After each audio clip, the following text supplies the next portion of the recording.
Bai, bigarren galdera.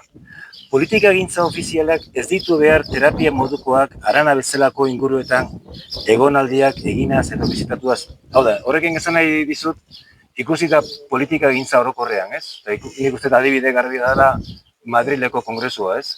Zenbat insulto eta politikagintzak ez du ezagit, ez? Lasaitasun bat behar eta herri hauek ez dira proposak gogoetak eta lasaitasunak eta bultzatzeko. Nola ikusten duzu? Bai, hemen ez daude hainbeste konflikturik, ez da? Ekipo osoa gaude herritarrei begira eta beraien osasuna eta zerbitzuak bermatzeko, no? Osea, garrantzitsuena beraien egunerokoa osatzea izango zen, bai.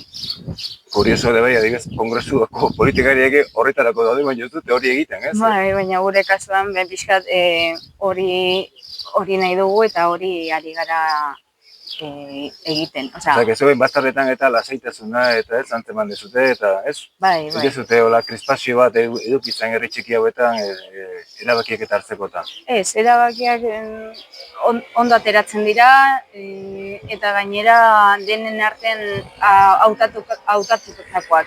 Osea, beti bilatzen da konsensu moduko bat zeuen artean. Bai, hori da. Konsensu bat aurkitzen da, denen artean, ez, irizpideak aztertu eta... Galdera hori egin nahi zuen, zatik, herri hauek beti pasatzen nintzanean lasaitasun ematen diet, ez? Bai, diskusiak eta badaude, baina... Bueno, hori beti daude, baina gutxi dira. Bai, eta hori... Ba, eskarrik asko, hori zen nahi zuen. Baki kaldera pixka berezia dara, baina eskarrik asko, Larritz.